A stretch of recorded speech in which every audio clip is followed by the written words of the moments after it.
എനിക്കിപ്പോൾ നാളെ ഒരാവശ്യത്തിന് ഒരു 2 കിലോ പഴം വേണം. എന്താ ചെയ്യും? എൻ്റെ കയ്യിൽ ഒരു പച്ചക്കയുണ്ട്, ഒരു പടല പച്ചക്കയുണ്ട്. എന്താ ചെയ്യുന്നത്? നിങ്ങൾക്കൊക്കെ അറിയാം, എങ്കിലും ഞാനൊരു വിദ്യ പറയാം. ഇതുപോലൊരു ബക്കറ്റ് എടുത്തിട്ട് ഇതിനകത്ത് ഇതിങ്ങനെ ഇറക്കി വെക്കുക. ഇങ്ങനെ ഇറക്കി വെച്ചിട്ട്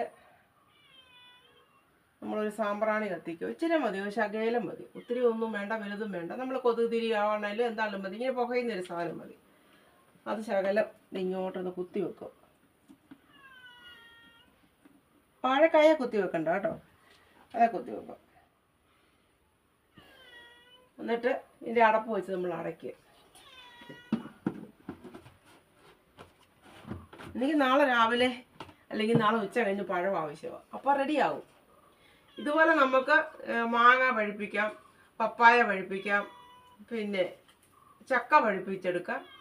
ഏത് വാഴയ്ക്ക വേണേലും നമുക്ക് പഴുപ്പിച്ചെടുക്കാം. വിളഞ്ഞതായിരിക്കണം, പഴുപ്പിച്ചെടുക്കാം. അപ്പോൾ എൻ്റെ ഐഡിയ എങ്ങനെയുണ്ടോയെന്ന് നാളെ നിങ്ങളോട് പറയാം കേട്ടോ. അത് സക്സസ് ആണ്, ഞാൻ കാണിക്കാം. ഞാൻ മിനിഞ്ഞാന്ന് ഇച്ചിരി വാഴയ്ക്ക പഴുപ്പിക്കാൻ പറ്റാം. നേരത്തേക്ക ഞാൻ പറഞ്ഞില്ലേ, ഒരു 5-8 മണിക്കൂർ കഴിയുമ്പോൾ എനിക്ക് പഴം ആവശ്യമുണ്ടെന്ന്. അപ്പോൾ ഞാനത് പറയാൻ കാരണം, നമ്മൾ ഈ കടകളിൽ നിന്നൊക്കെ വാങ്ങിക്കുന്ന പഴം, നമ്മൾ വഴിയിലൊക്കെ വെച്ച് വയ്ക്കുന്ന വഴിവക്കിലൊക്കെ നമ്മൾ പഴം നിറം കണ്ടുകൊണ്ട് വാങ്ങിച്ച് വീട്ടിൽ കൊണ്ടുവരും. പഴുത്ത് തിന്ന് നോക്കുമ്പോൾ പഴത്തിന് മധുരവും കാണത്തില്ല. അതിങ്ങനെയൊക്കെ കൃത്രിമമായിട്ട് പഴുപ്പിക്കുന്ന പഴമാണ്. അപ്പോൾ ഇന്നലെ ഒത്തിരി പേര്, ഞാൻ ഷോർട്ട് വീഡിയോ ഇട്ടപ്പോൾ തന്നെ ഒത്തിരി പേര് കമൻറ്റ് കൊടുത്തേക്കുന്നുണ്ട്, ഇത് സാമ്പ്രാണിയുടെ മണം വരും, ഇത് പഴുത്തിട്ടില്ല, അങ്ങനെ ഇങ്ങനെ പഴുക്കത്തില്ല, ചുമ്മാതെയാന്നൊക്കെ ഓരോരുത്തർ പറഞ്ഞു. അപ്പോൾ ഞാൻ അതിൽ നിന്ന് കാണിക്കാം. ഇത് പഴം എടുത്ത് കുറച്ച് നേരം നമ്മൾ വെളിയിൽ വെച്ചിരുന്നാൽ മതി. പഴത്തിൻ്റെ സാമ്പ്രാണിയുടെ മണമൊന്നും വരത്തില്ല. അല്ലെങ്കിൽ തന്നെ നമുക്കിത് പഴുപ്പിക്കണമെങ്കിൽ ഇപ്പം നമുക്ക് അത്യാവശ്യം പഴം ആവശ്യം. എല്ലാവരും ഇങ്ങനെയൊക്കെയാണ് പഴുപ്പിക്കുന്നത്, കടകളിലെല്ലാം ഇങ്ങനെയൊക്കെയാണ് പഴുപ്പിക്കുന്നത്. ഏത് പഴുക്കാത്ത വാഴക്കൊലയും ഏത് പഴുക്കാത്ത സാധനങ്ങളും ഇതിനകത്ത് വെച്ച് പഴുപ്പിക്കാം. നമ്മൾ ചിരട്ടയ്ക്കകത്തൊരു ശകലം ചാരം വാരിയിട്ട് ഒരിച്ചിരി തീക്കനലൊന്ന് പുകച്ച്, ചകിരി ഒന്ന് വെച്ച് പുകച്ച്, ആ പുകയോടുകൂടി ആ ചിരട്ടയ്ക്കകത്തോട്ട് വെച്ച് അങ്ങ് അടച്ച് വെച്ചാൽ മതി. 24 മണിക്കൂറിനുള്ളിൽ പഴം റെഡിയാണ്. അപ്പം ഞാൻ പറഞ്ഞത്, ഇങ്ങനത്തെ പഴങ്ങളാണ് നമുക്ക് കിട്ടുന്നത്.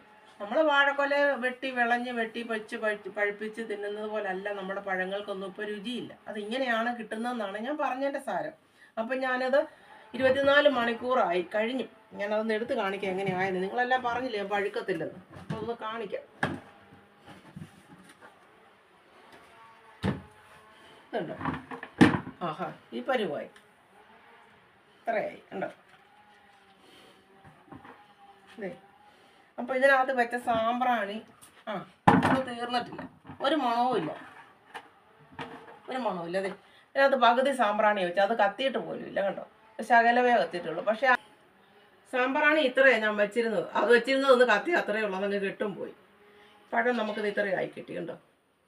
ഇനി ഇനി മൂടി വെക്കൊന്നും വേണ്ട. ഇനി ഇത് വെളി വെച്ചിരുന്നാൽ മതി. വൈകിട്ടത്തേന് നല്ല പഴമാവും, ഒരു മണവും ഇല്ല.